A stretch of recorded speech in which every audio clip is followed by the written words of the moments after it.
End of flash sale. E-commerce companies upset on new draft rules. हमने कुछ दिन पहले न्यूज़पेपर हेडलाइंस में ऐसी ही न्यूज़ देखी थी और टीवी या रेडियो में भी शायद आपने ये सुना ही होगा। हमारे गवर्नमेंट ने कंज्यूमर प्रोटेक्शन एक्ट 2020 के ई-कॉमर्स रूल्स में कुछ चेंजेस लाने की बात कही है। So hey everyone, I am Nishi and welcome back to my channel knowledge hood. तो चलिए आज हम बात करेंगे ई कॉमर्स को लेके न्यू ड्राफ्ट रूल्स की। तो चलिए पहले जानते हैं ई कॉमर्स क्या है। सो बेसिकली ई कॉमर्स है online trading of goods and services. E commerce digital mode या इंटरनेट के थ्रू सामान को बेचना या खरीदना है। इसके अलावा ऑनलाइन ऑक्शन और इंटरनेट बैंकिंग जैसी प्रैक्टिसेस भी ई कॉमर्स के अंडर आती है, पर इनमें सबसे ज़्यादा पॉपुलर है ऑनलाइन शॉपिंग। एंड इसके कुछ मेजर एग्जांपल्स हैं Amazon, Myntra, Flipkart, eBay, OLX and so on. So let's come back to new draft rules.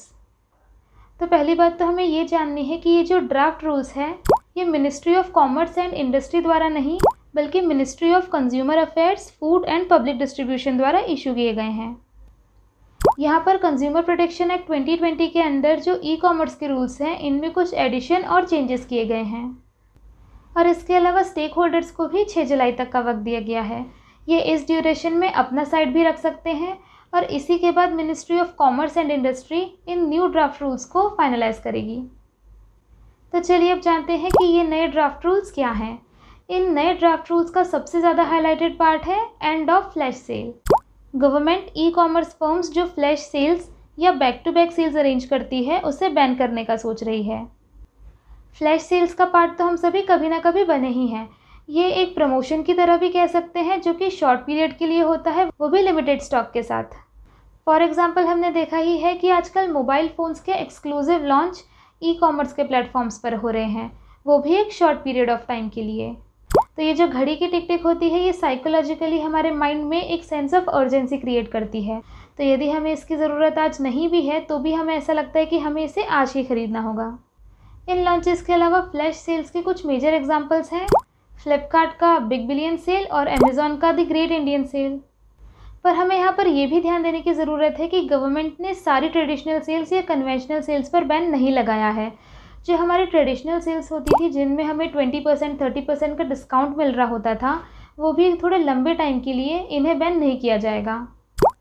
But ऐसी फ्लैश सेल्स जो कि कस्टमर की चॉइस को लिमिट करे और सभी ट्रेडर्स को इक्वल प्लेइंग फील्ड ना प्रोवाइड करे, उन्हें बैन किया जाएगा। मतलब फ्लिपकार्ट और अमेज़ॉन जैसे बड़े प्लेटफॉर्म पर जहाँ पर हज़ारों सेलर्स ट्रेडिंग करते हैं, वहाँ पर जब ऐसी बैक टू बैक सेल्स लगती है तो कंज्यूमर्स का सारा ध्यान इन सेल्स की ओर आकर्षित हो जाता है और ऐसे में जो छोटे मोटे ट्रेडर्स होते हैं वो पीछे छूट जाते हैं और एज अ रिज़ल्ट इन ट्रेडर्स को इक्वल अपॉर्चुनिटी नहीं मिल पाती। Now there will be a ban on manipulating search result और सर्च इंडेक्स। हम जब भी किसी ऑनलाइन शॉपिंग की वेबसाइट पर कोई प्रोडक्ट सर्च करते हैं तो हमें हज़ारों रिजल्ट्स मिलते हैं और हम ये भी जानते हैं कि एक ही प्रोडक्ट्स को कई सारे ट्रेडर सेल करते हैं। तो कहीं ना कहीं ये जो ई कॉमर्स फर्म्स होते हैं ये अपनी प्रेफरेंस के अकॉर्डिंग इन सर्च रिजल्ट्स को रेगुलेट कर सकते हैं। फॉर एग्जांपल फ्लिपकार्ट के फ्लिपकार्ट अश्योर्ड प्रोडक्ट्स और अमेज़ॉन के अमेज़ॉन फुलफिल्ड प्रोडक्ट्स। तो अब जो ये न्यू ड्राफ्ट रूल्स हैं ये ऐसे प्रेफरेंशियल ट्रीटमेंट को पूरी तरीके से रेस्ट्रिक्ट करता है, मतलब इसका निषेध करता है और ये काफ़ी समय से स्मॉल ट्रेडर्स की भी मांग थी। अब न्यू ड्राफ्ट रूल्स के अकॉर्डिंग गुड्स और प्रोडक्ट्स की मिस सेलिंग पर भी बैन लगाया जाएगा। चलिए इसके लिए एक एग्जांपल लेते हैं।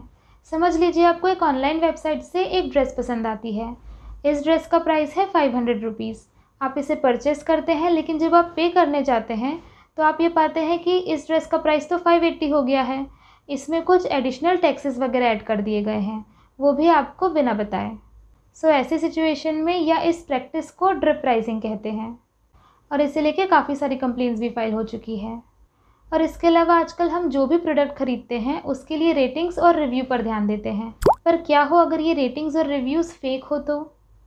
पर अब इन न्यू ड्राफ्ट रूल्स के अकॉर्डिंग ई कॉमर्स वेबसाइट्स पर या ई कॉमर्स प्लेटफॉर्म्स पर सेलर्स को डायरेक्टली सारी इन्फॉर्मेशन प्रोवाइड करनी होगी। अब नए ड्राफ्ट रूल्स में फॉल बैक लायबिलिटी का भी एक प्रोविज़न है। तो अब तक ऐसा होता था कि यदि अब तक आपका प्रोडक्ट डिफेक्टिव डिलीवर हुआ है या यदि आप अपने प्रोडक्ट से सेटिस्फाइड नहीं हैं तो आप इसे एक्सचेंज या रिप्लेस करने के लिए डायरेक्टली सेलर से कांटेक्ट करते थे। यहाँ पर फ्लिपकार्ट, मिंत्रा और अमेज़ॉन जैसे बड़े बड़े थर्ड पार्टी फर्म्स भी लायबल नहीं होते थे।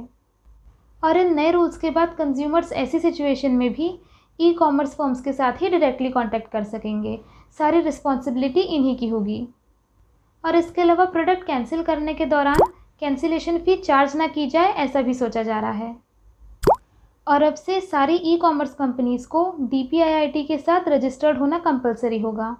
DPIIT का मतलब है department of promotion for industry and internal trade. अब जितने भी ई कॉमर्स फर्म्स हैं, इन्हें अपनी सारी डिटेल्स और इन्फॉर्मेशन गवर्नमेंट एजेंसीज़ के साथ शेयर करनी होगी। तब ये किसी भी चीज़ के लिए गवर्नमेंट एजेंसीज़ के सामने अकाउंटेबल होंगे। ये government agencies e commerce companies को लेकर आइडेंटिटी वेरिफिकेशन, इन्वेस्टिगेशन, प्रोसिक्यूशन या साइबर एक्टिविटीज़ के लिए लॉ द्वारा ऑथराइज्ड होगी।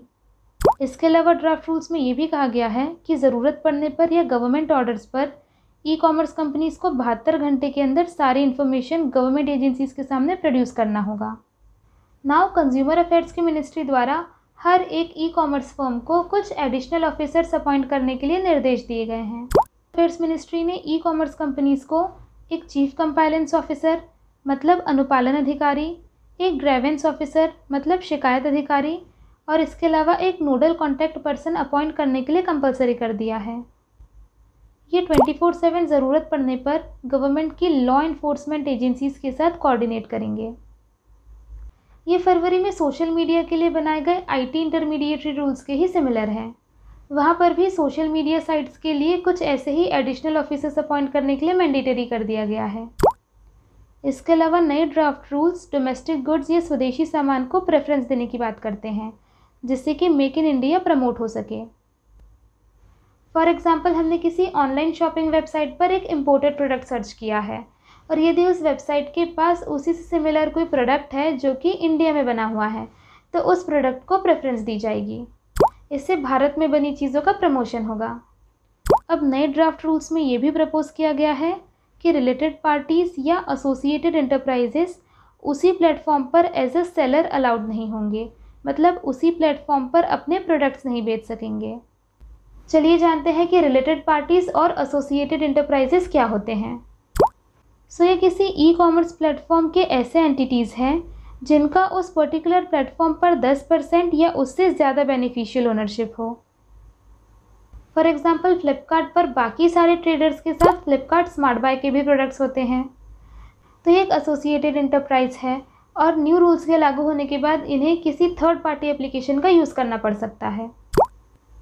Now new draft rules assures privacy of consumer data. जब हम ऑनलाइन शॉपिंग के दौरान ऑनलाइन पेमेंट करते हैं, तब हम हमारी कार्ड डिटेल्स और बैंक अकाउंट डिटेल्स भी प्रोवाइड करते हैं, तो ये हमारा राइट है कि हमारी डेटा की प्राइवेसी की ओर ध्यान दिया जाए। कई बार वेबसाइट्स पर डिटेल्स डालने के बाद फ्रॉड के केसेस भी सामने आए हैं, तो इसीलिए अब हर एक ई कॉमर्स फर्म को DPIIT में रजिस्ट्रेशन कंपलसरी होगा, तो इससे कंज्यूमर्स के डेटा को भी सिक्योरिटी प्रोवाइड होगी। तो ये थे ई कॉमर्स के नए ड्राफ्ट रूल्स। अब चलिए देखते हैं कि इससे कंज्यूमर्स को क्या फ़ायदा होगा।